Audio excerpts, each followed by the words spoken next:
Okay. Welcome to second PUC chemistry practicals. Okay, last class alli means practicals alli helidvi ನಾವು preparation ಮಾಡಿದ್ವಿ. So this time inorganic salt analysis means ಅದರದ್ದು demonstration ಹೇಗೆ ಅಂತ ಹೇಳಿ study ಮಾಡಿದ್ದೀರಾ. ಮತ್ತು ಇಲ್ಲಿ ಏನೇನು ಸಾಲ್ಟ್ ಆ್ಯಕ್ಚುಲಿ ನಿಮಗಿದೆ ಒಂದಿಷ್ಟು ಸಾಲ್ಟ್ನ ಸ್ಟಡಿ ಮಾಡೋಣ. Means salt analysis means salt having two special radicals. One is nothing but acid radical, second one basic radical. So ನಮ್ಗೆ ಗೊತ್ತಿದೆ systematic qualitative analysis of simple inorganic salt ಅಂತ ಹೇಳ್ತೀವಿ. So systematic means we have to follow the systematic manner in order to identify the constituents. Qualitative ಅಂದರೆ the meaning is nothing but estimation or nothing but identification or detection of the constituents which are present in a given salt. So usually systematic analysis, qualitative systematic analysis. So salt, simple salt na ಕೊಟ್ಟಿರ್ತಾರೆ, so provide ಮಾಡ್ತಾರೆ. ಅದರಲ್ಲಿ ಏನು constituent ಇದೆ acid radical ಮತ್ತು basic. Generally ನಿಮ್ಗೆ ಗೊತ್ತಿದೆ, means demonstration ಇಂಟ್ರೊಡಕ್ಷನಲ್ಲಿ ಹೇಳ್ತೀವಿ. Acid radicals means having negative charge, basic radical means having positive charge.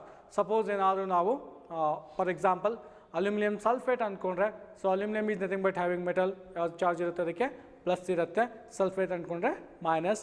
R carbonate usually calcium ಅಂದ್ಕೊಂಡ್ರೆ plus charge, then carbonate minus charge, plus 2 minus 2. So these are nothing but the acid radicals and then basic radicals yaudalli irutte andre salt alli. So here the main aim of the experiment is nothing but the systematic qualitative analysis of the given inorganic salt. Single salt, simple salt na provide ಮಾಡ್ತೀವಿ. So you have to identify nothing but detect the constituents which are present in the given salt.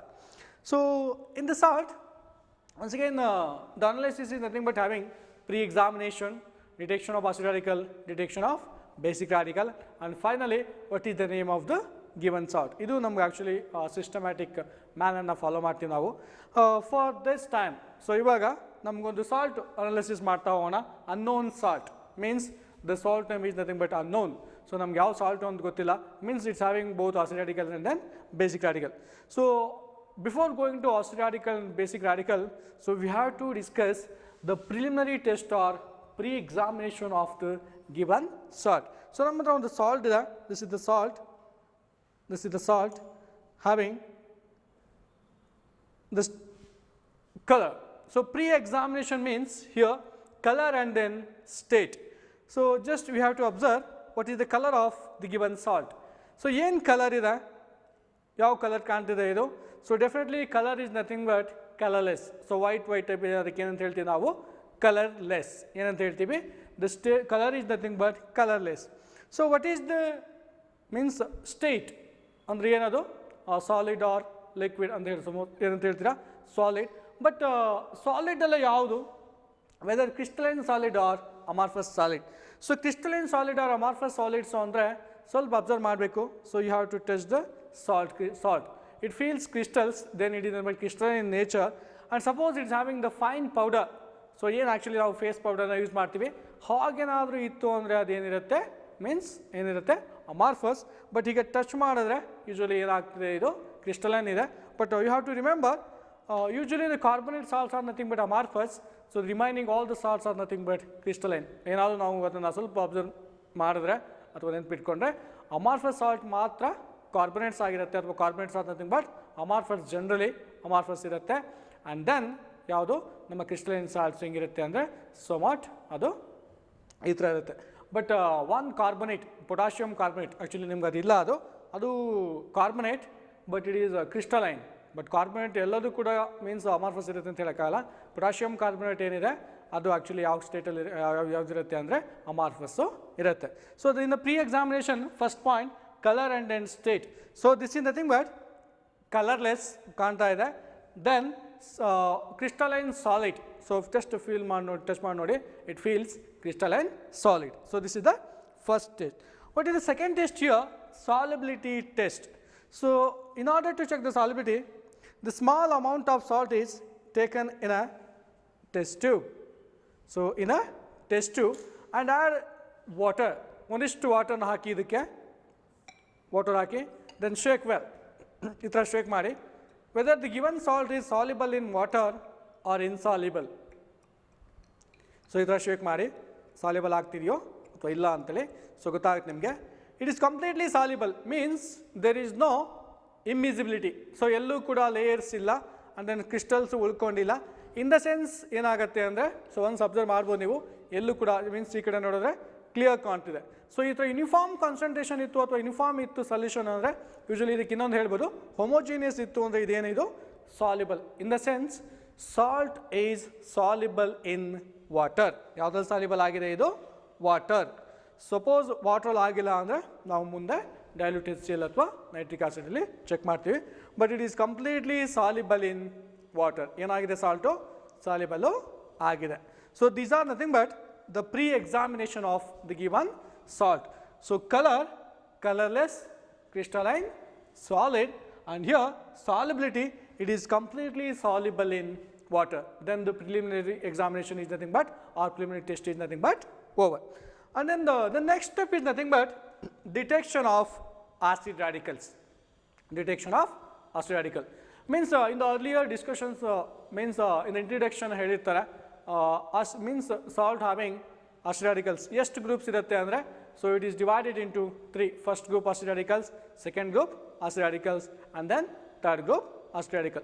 So ಮೂರು ಕೂಡ check ಮಾಡಬೇಕು whether the radical present in first group, second group or third group. Check ಮಾಡೋಣ. So here detection of acid radicals. So here experiment, observation, inference. So salt plus dilute sulphuric acid for the first group. For the first group ಏನಂತ ಹೇಳ್ತೀರಾ? Salt plus dilute sulfuric acid. So salt, a small amount of salt, pinch of salt is taken in a test tube. ಯಾವ್ದ್ರಲ್ಲಿ ತಗೋತೀವಿ? Test ಟ್ಯೂಬಲ್ಲಿ ತಗೋಬೇಕು. So ಇದಕ್ಕೆ ಏನು add ಮಾಡಬೇಕು ಇವಾಗ ನಾವು? ಈಗ ಏನು ಆ್ಯಡ್ ಮಾಡಬೇಕು ಅಂದರೆ dilute sulphuric acid. So dilute sulphuric acid ಹಾಕಿ, ಡೈಲ್ಯೂಟ್ ಸಲ್ಫ್ಯೂರಿಕ್ ಆಸಿಡ್ ಹಾಕಿ ಅಬ್ಸರ್ವ್ ಮಾಡಿ. ಸೊ ಈ ಥರ ಆ್ಯಡ್ ಮಾಡಿ ಅಬ್ಸರ್ವ್ ಮಾಡಿ. ಏನಾದರೂ ಎಫರೆನ್ಸ್ ಬರ್ತಾ ಇದೆ ಒಳಗಡೆ, ಈ ಥರ ಆ್ಯಡ್ ಮಾಡಿ. ಏನಾಗ್ತಿದೆ? Only soluble. ಏನಾಗಿದೆ? ಸಾಲ್ಯುಬಲ್ ಆಗಿದೆ. ಬಟ್ ಏನಾದರೂ ಎಫರೆನ್ಸ್ ಬಂದಿದೆಯಾ? ಸೊ ಯಾವುದೇ ಎಫರೆನ್ಸ್ ಕಾಣ್ತಿಲ್ಲ. ಸಪೋಸ್ ಏನಾದರೂ ಎಫರೆನ್ಸ್ ಇಲ್ಲ ಅಂದರೆ ಟೆಸ್ಟ್ ಟ್ಯೂಬಲ್ಲಿ definitely the first group basic radical is nothing but, sorry, acid radical is nothing but absent. Salt plus dilute sulfuric acid, no reaction, no effervescence means nothing, only soluble. Soluble agide but no reaction means first group acid radical absent. ಅರ್ಥ ಆಗಿದೆ ಅನ್ಕೋತೀನಿ. Salt plus dilute HCl, no reaction, no effervescence. In the sense it indicates the first group acid radicals absent. ಏನಾಗಿರುತ್ತೆ? absent ಆಗಿರುತ್ತೆ. Suppose the first group acid radicals are absent, then we have to move on to the second group. ಏನಾದರೂ first group absent ಇತ್ತು ಅಂದರೆ ನಾವೇನು ಮಾಡಬೇಕು? Second group move ಆಗಬೇಕು. Second group absent ಆದರೆ third ಗ್ರೂಪ್ಗೆ ಹೋಗ್ತೀವಿ. ಸಪೋಸ್ ಏನಾದರೂ ಫಸ್ಟಲ್ಲೇ ಬಂದರೆ ಏನು ಚೆಕ್ ಮಾಡ್ತೀವಿ ಅಂದರೆ, ಸೊ ಫಸ್ಟ್ ಗ್ರೂಪಲ್ಲಿ ಯಾವ ಬೇಸಿಕ್ ಮೀನ್ಸ್ ಆಸಿಡ್ ರಾಡಿಕಲ್ಸ್ ಇದೆ ಅದರದ್ದು ಏನು ಮಾಡ್ತೀವಿ ನಾವು ಅಂದರೆ ಕನ್ಫರ್ಮೇಟರಿ ಟೆಸ್ಟ್ನ ಮಾಡ್ತಾ ಹೋಗ್ತೀವಿ. So here first group acid radical is absent, then second group. So second group ಹೋಗ್ತಾ always we have to prefer the dry test tube because the second group reagent is nothing but concentrated sulfuric acid. ನೆನ್ಪಿಟ್ಕೋಬೇಕು, always second group ಅಲ್ಲಿ ನಾವು ಮಾಡ್ತಾ we have to use the dry test tube. ಏನು use ಮಾಡಬೇಕು? Dry test ಟ್ಯೂಬ್ನ use ಮಾಡಬೇಕು. ನೆನ್ಪಿಟ್ಕೋಬೇಕು ಇದನ್ನು. in the second group acid radicals ಏನು ಮಾಡ್ತೀರಾ? ಡ್ರೈ ಟೆಸ್ಟ್ ಟ್ಯೂಬ್ನ ಯೂಸ್ ಮಾಡಿ. ಸಪೋಸ್ ಡ್ರೈ ಇಲ್ಲ ಅಂದರೆ ಒಂದಿಷ್ಟು ಡ್ರೈ ಮಾಡ್ಕೋಬೇಕು. So this is the second group. So to the dry test tube add small quantity of salt. ಒಂದಿಷ್ಟು ಸಾಲ್ಟ್ ಹಾಕಿ. Salt. To this add in the second group concentrated sulphuric acid. In the second group ಏನು add ಮಾಡಿದ್ದೀರಾ? Salt plus concentrated sulfuric acid. 1 to 2 drops sulfuric acid ಹಾಕಿ, 2 to 3 drops of concentrated sulfuric acid. So just observe the reaction. ಏನಾದರೂ reaction ಆಗ್ತಾ ಇದೆಯಾ check ಮಾಡೋಣ. So concentrated sulphuric acid ಹಾಕಿದ್ಮೇಲೆ in the test tube there is no reaction. Observe ಮಾಡಿ, ಏನಾದರೂ reactions ಆಗ್ತಾ ಇದೆಯಾ? ಇಲ್ಲ ಅಲ್ವಾ? So concentrated sulphuric acid use ಮಾಡಿದಾಗ always we have to take care and then we have to use the holder. This is nothing but test tube holder. Check ಮಾಡಿ ಏನಾದರೂ reactions ಆಗ್ತಾ ಇದೆಯಾ? ಏನೂ ರಿಯಾಕ್ಷನ್ಸ್ ಇಲ್ಲ. ವಿಗರಸ್ ರಿಯಾಕ್ಷನ್ ಆಗಿದೆಯಾ? ಇಲ್ಲ. ಏನಾದರೂ ಕಲರ್ಸ್ ಬಂದಿದೆಯಾ? ಎರಡೂ ಇಲ್ಲ. ಸೊ ಒಂದು ನೆನ್ಪಿಟ್ಕೋಬೇಕು, vigorous reaction in the test tube means it indicates Cl minus may be present. Suppose reddish brown vapors are evolved, in the sense Br minus may be present. Suppose Cl minus and then Br minus both are absent, in the sense ನಮಗೆ ಇನ್ನೊಂದು possibility ಇರುತ್ತೆ. ಏನದು? Nitric means nitrate ಏನು present ಇರ್ಬೋದು? Nitrate, chloride, bromide, nitrate, ಈ ಮೂರು possibility ಇರುತ್ತೆ. So there is no vigorous reaction means chloride absent. There is no reddish brown vapours in the sense bromide absent. ಎರಡೂ ಆಬ್ಸೆಂಟ್ ಆದಮೇಲೆ definitely ನಾವು ಏನು ಮಾಡಬೇಕು ಅಂದರೆ ಸೊ ನೈಟ್ರೇಟಿಗೆ ಟೆಸ್ಟ್ ಮಾಡಬೇಕು. ಸೊ ನೈಟ್ರೇಟಿಗೆ ಏನು ಮಾಡ್ಬೋದು ಅಂದರೆ a small piece of copper turning ಏನು ಮಾಡ್ಬೋದು? ಒಂದು small piece of copper turning R nothing but ಸಮಾಟ್ filter ಪೇಪರ್ನ ಯೂಸ್ ಮಾಡ್ಬೋದು. ಸೊ ಒಂದು ಸ್ಮಾಲ್ ಪೀಸ್ ಆಫ್ ಕಾಪರ್ ಟರ್ನಿಂಗ್ನ ಇದಕ್ಕೆ ಹಾಕಿ ಏನು ಮಾಡ್ಬೋದು? ಹೀಟ್ ಮಾಡಿ because here Cl minus and then Br minus both are absent. So on heating with the copper turnings, see the observation. So heat ಮಾಡಿ copper turnings ಹಾಕಿ heat ಮಾಡಿ. So ಏನಾದರೂ vapours ಬರ್ತಿದೆಯಾ? See the observation here. ಏನಾದ್ರು vapours ಬರ್ತಿದೆಯಾ? No. So on heating with the copper turnings reddish brown vapours ಏನಾದರೂ ಬಂತು ಅಂದರೆ suppose the reddish brown vapours are evolved, in the sense it indicates the presence of nitrate. Cl minus may be present, means Br minus present, and finally nitrate also absent ಅಲ್ವಾ? Cl minus ಯಾವಾಗ present ಇರುತ್ತೆ? ಯಾವಾಗಿರುತ್ತೆ? Colourless gas ಬರಬೇಕು ಅಥವಾ vigorous reaction ಆಗಬೇಕು. Br minus ಏನಾಗುತ್ತೆ? Reddish vapours ಬರಬೇಕು. So ಎರಡೂ ಇಲ್ಲ. ಸೊ ಥರ್ಡ್ ಏನು ಮಾಡ್ತೀರಾ ನೀವು ಅಂದರೆ ಕಾಪರ್ ಟರ್ನಿಂಗ್ಸ್ ಹಾಕಿ ಹೀಟ್ ಮಾಡಿದ್ರಿ, ಏನಾದರೂ ವೇಪರ್ಸ್ ಬಂದಿದೆಯಾ? ಕಲರ್ ವೇಪರ್ಸು ಇಲ್ಲ ಅಲ್ವಾ? ಸೊ ಕಲರ್ ವೇಪರ್ಸ್ ಇಲ್ಲ ಅಂದರೆ it indicates nitrate also absent. So Cl minus absent, Br minus absent, then nitrate absent means totally the second group acid radical is nothing but absent. It indicates the second group acid radical absent. ಗೊತ್ತಾಗಿದೆ ಅನ್ಕೋತೀನಿ. Second group ಹೇಗೆ ಮಾಡಬೇಕು ಅಂದರೆ salt plus concentrated sulphuric acid ಏನು ಹಾಕಬೇಕು? Concentrated sulphuric acid. So concentrated sulphuric acid ಹಾಕಿದಾಗ vigorous reaction ಆಯಿತು ಅಂದರೆ ಕ್ಲೋರೈಡ್ ಪ್ರೆಸೆಂಟ್ ಇರುತ್ತೆ. ಸೊ ಯಾವುದೇ ವಿಗರಸ್ ರಿಯಾಕ್ಷನ್ ಆಗಲಿಲ್ಲ. ಸೊ ಏನಾದರೂ ರೆಡಿಶ್ ಬ್ರೌನ್ ವೇಪರ್ಸ್ ಬಂತಾ? So in the sense there is no reddish brown vapours, definitely Br minus absent. So ಎರಡೂ ಇಲ್ಲ ಅಂದರೆ ನಾವು ಏನು ಟೆಸ್ಟ್ ಮಾಡಬೇಕು? ನೈಟ್ರೇಟ್ ಟೆಸ್ಟ್ ಮಾಡಬೇಕು. ನೈಟ್ರೇಟಿಗೆ ಏನು ಹಾಕ್ತೀವಿ ನಾವು? A small piece of copper turning ಹಾಕಿ ಹೀಟ್ ಮಾಡ್ತೀವಿ. ಅವಾಗ ಏನಾದರೂ ವೇಪರ್ಸ್ ಬಂತಾ? No. So there is no vapours, reddish brown vapours on heating with the copper turnings. It indicates all the three Cl minus, Br minus, NO3 minus absent. Then totally the second group acid radicals are nothing but absent. First group absent ಆಯಿತು, then second group absent ಆಯಿತು ಅಂದರೆ next ಏನು ಮಾಡಬೇಕು ನಾವು? Third ಗ್ರೂಪ್ಗೆ ಹೋಗಬೇಕು. So what are the group reagent in the third group? Salt solution plus barium chloride solution.